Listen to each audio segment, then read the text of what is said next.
and answer, but also if people want to do a little tour of the department too. As you might know, I'm the wellness manager here, and I also do these talks on herbs, and I lead herb walks. So if you're interested in learning about the local plants that grow around here, I do have business cards, and we can talk about that. If I'm not talking loud enough, just let me know. I'll try to project. The reason I have water and sample cups and the swabs is I'm going to be passing a few things around as I talk about them. So you're welcome to try it out. Most of the liquid extracts have a little bit of alcohol in them, and don't worry, you're not going to get drunk or anything if you do sample them out. But I do have some that are alcohol-free also, if you're more interested in that option. The ones in the blue bottles, they tend to use a very low amount of alcohol, Wish Garden, so just letting you guys know, if you're just sampling a little bit of it, it's not going to have any effect physiologically as far as the alcohol. Does anyone have any questions before I get started? Cool. So I'm mostly going to talk about herbs that grow in California. Some are native, some are not native. And I'm going to talk about ones that are in some of the products that we sell here at Co-Opportunity Culver City. Some of which I actually brought in myself, just because I happen to like some of the herbs that I'll be talking about. Make sure this is working here. Okay. So you might wonder why my first slide is a house at the Fullerton Arboretum. This is actually a doctor's house from the 1870s. They actually moved it to the Fullerton Arboretum. But the reason I find this fascinating is they recreated what a doctor's house would be like as much as they could. So if anyone that hasn't been to the Fullerton Arboretum wants to guess what's in back of the doctor's house, an herb garden.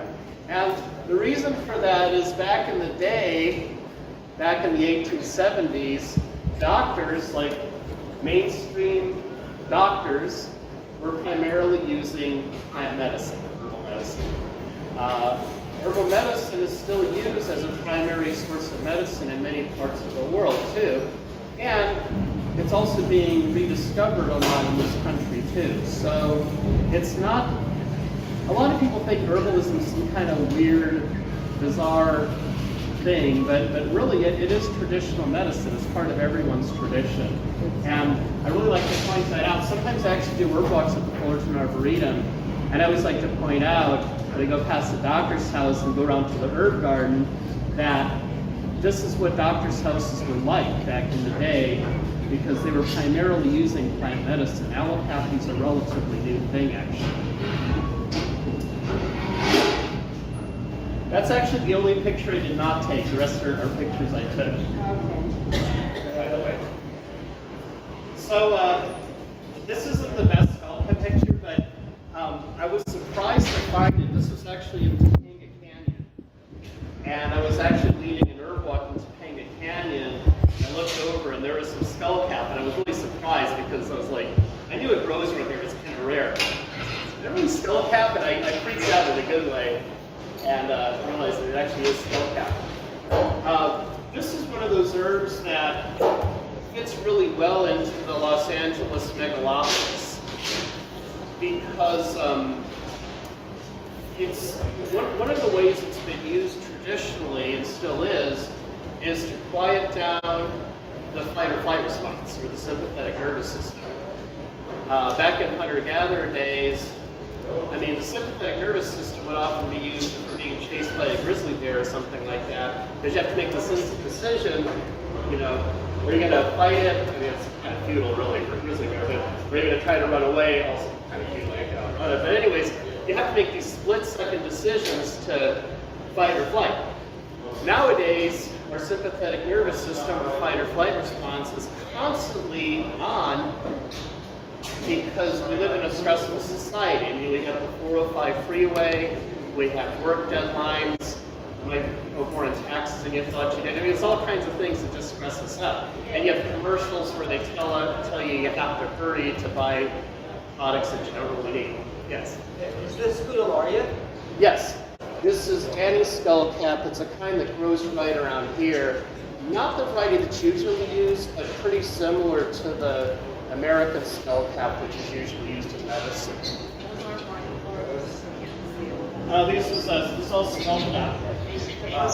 Purple, yeah, this is all skullcap. So it doesn't really make you feel drowsy too much, but it can really calm down that type of stress. This formula also has another herb called passion flower. You might be familiar with passion flower.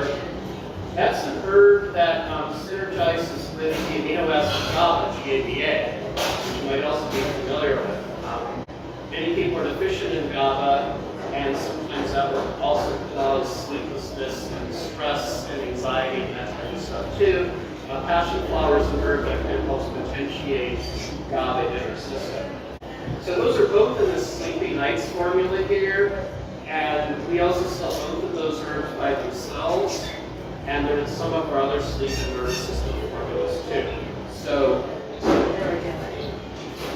this company, actually all these companies that are investing around only use organic compiled herbs. Wish Garden is one of them. Wish Garden is company Foley. They actually sponsor some of my herb walks. So I'm a fan of it. They're an independently owned company in Colorado. We carry a lot of their products here.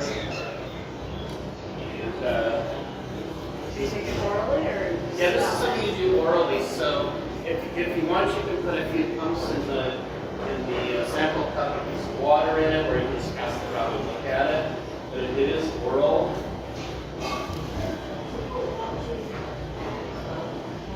That way you can just kind of squeeze the pump into the water, just lay up and then water. So that formula probably won't make you feel that drowsy, but it does help relax the nerves. Where is that skull cap now? The skull cap is kind of rare around here. I saw some in Topanga. I don't recommend foraging it if you see it, because it's not that common. Passion flower you actually find all over the place. Passion flower is not native to this area, but it grows everywhere. Very, very common. Where do you see that from? There's actually a lot of it, like the Sepulveda Dam area up in Sherman Oaks. There's a ton of it there. And it's a garden of escapee, so you'll see it kind of here and there. We also have a native variety of black walnut. And black walnut is very interesting how it is medicinally. You notice the green, round, but it's actually the hull of the nut that you're seeing. As the walnut's developing, it's covered with the green hull. The green hull is actually protecting the nut as it develops, because as the nut develops, it's actually very fragile. And so the green hull is protecting the nut from things that would harm it, like bacteria. After the nut develops, the green hull turns black, falls off, and the nut ends up falling off the tree too. And at that point, the nut's edible, but they're much smaller, rounder, less nutty and harder to crack than your commercial walnuts. But they're still very good against parasites, etc. That's why if you look here, any health food store, in the kind of cleansing or antimicrobial, antiparasitic section, you'll often find products that contain black walnut. It's one of many examples of how we can take advantage of a plant's defense mechanism for our own uses. They have a lot of amino acids, a lot of nutrients, a lot of omega-3s, and they're very, very nutritious. There. Unless you're going to a really pristine wild area, then of course that's your thing. Yeah. But dandelion has some other benefits too. In our society, most of us, not all of us, but many of us don't love bitters. And we just don't like the taste of bitters, and so we don't have a lot of bitters in the diet. But bitters can be very beneficial for us because what happens when you taste something bitter? You salivate, and that starts the whole digestive process. So dandelion is actually very useful for people that have sluggish digestion or sluggish liver function. When the Spanish came over, they were so impressed with it, they named the whole herb St. Yerba Santa. There's another plant called Yerba Santa that's not related to it that goes through Latin America. That's why it's into the Latin name, which is Yerba. We actually have Yerba Santa here by itself as a tincture and also a tea. And we also have in some of our formulas. I have it open yet. It's in deep lung, kick ass sinus, and kick ass immune. And roadside botany while you're driving. But you might notice a plant that looks like this that's kind of glowing in the sunlight in the summer, and that's when it's really resinous, and that's really the best time to harvest Yerba Santa.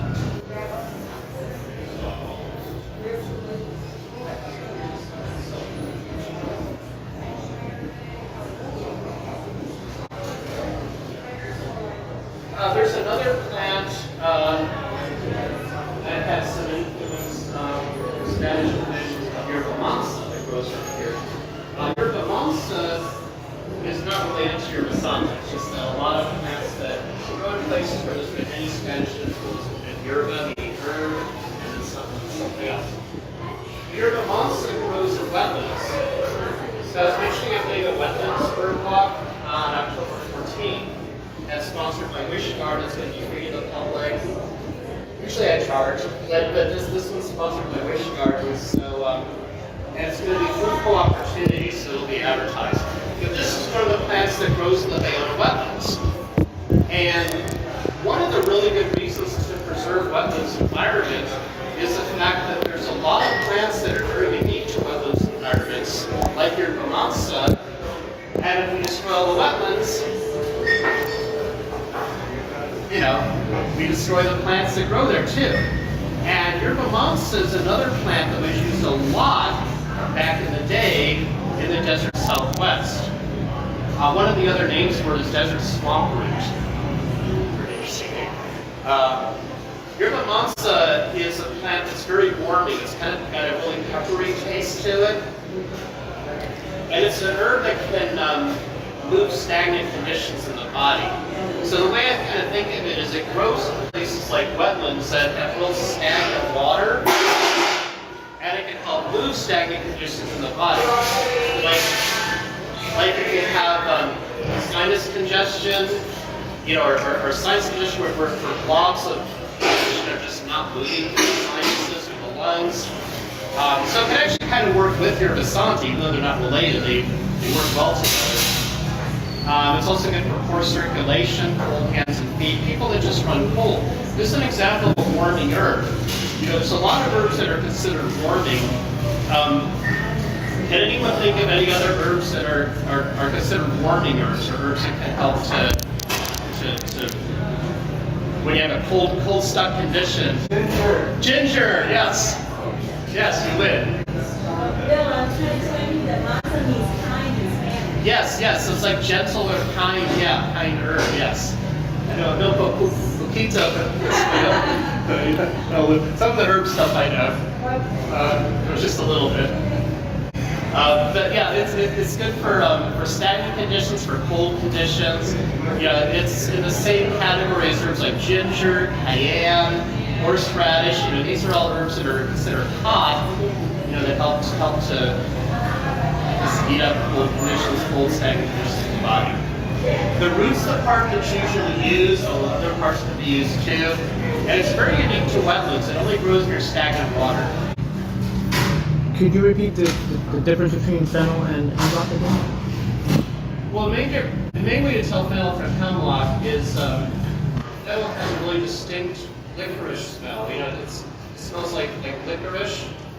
A lot of people confuse it for licorice. Because hemlock doesn't smell good at all. It smells like something died, which you don't eat too much of it. And also hemlock has white flowers, whereas fennel has yellow flowers. So those are two real good ways to tell it apart.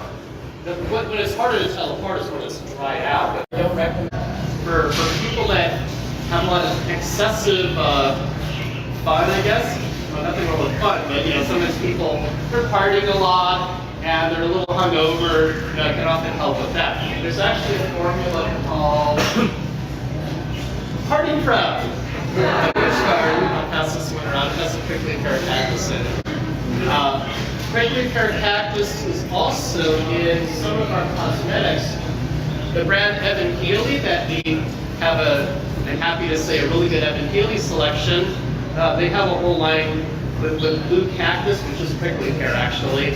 And that's a nice moisturizer. It helps to cool and moisturize the skin. So there's a whole line of it. I'm just going to pass the tester serum around.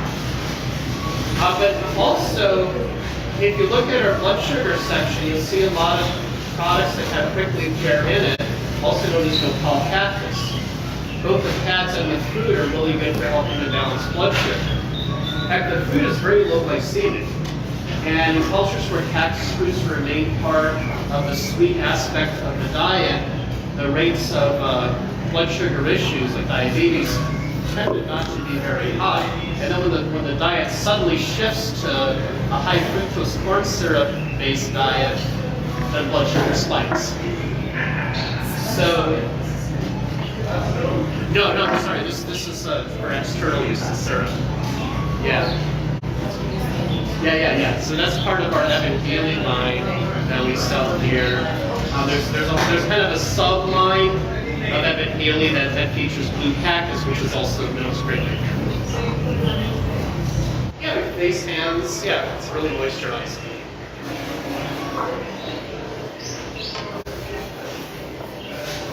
But it is kind of making a comeback. If you go to towns like Tucson or Santa Fe, you'll see a lot of restaurants have prickly pear lemonade, they get prickly pear jam, and prickly pear margaritas, which I've had before. They're really good, actually. I eat the sorbet. I just have a question.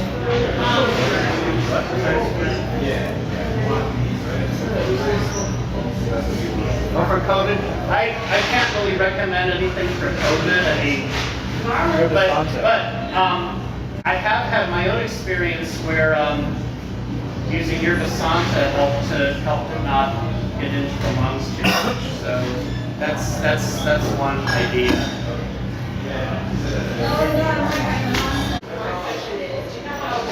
Powder, and you got the plastic capsules. For those not that you digest, those plastic capsules, it's not recommended to use the capsules. What's your take on putting them in those little capsules? You just take the virgin water without the capsule. I don't have too much of a problem with it myself, but it may be a little bit more efficient to just use the powder. Just use it without the Although the capsule does, like sometimes if something gets destroyed, with the stomach acid, the capsule will bring through that. So there's that.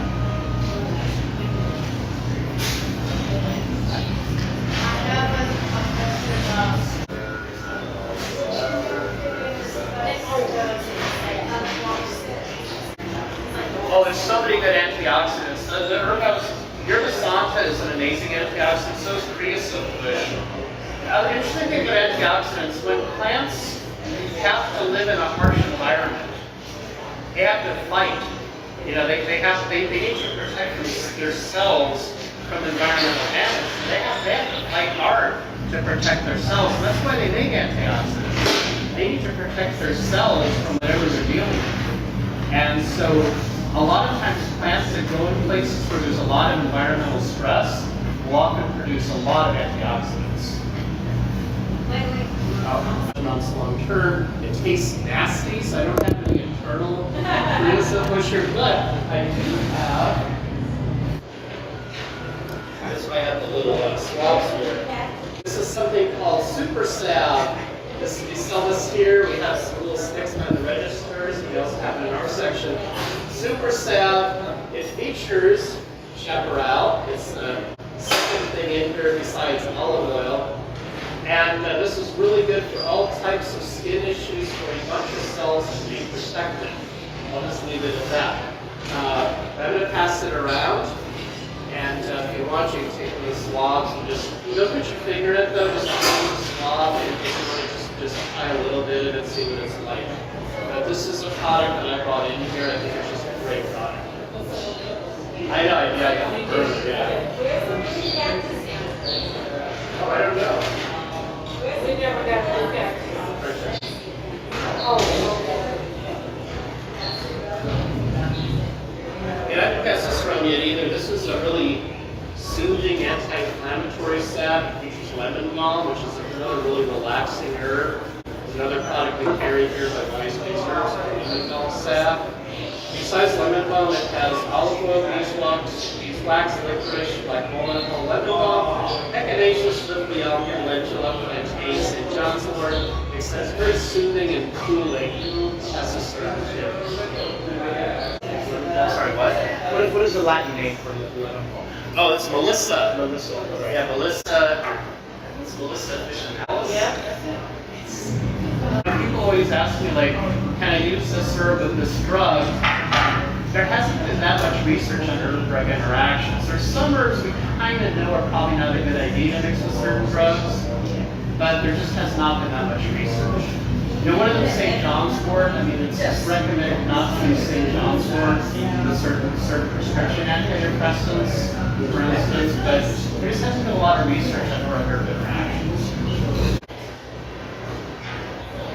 Questions about what is the difference between I mean, I know the difference between essentially powdered herb, but what is the benefit from one versus the other? Well, tinctures, the reason they use alcohol in tinctures usually, I mean, glycerin works too, but alcohol I think is even better. The alcohol will actually pull the constituents of the herb out from the cellulose, the fibrous part of the plant. And it usually takes about a month for, like when you're soaking it, for everything to pull out. Then it keeps it stable for a very long time, like for years. And then it also, because it's the alcohol helps to bring it into the body really efficiently too.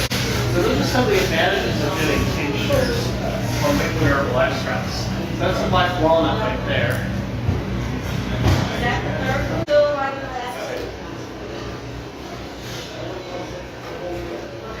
It's a wonderful presentation.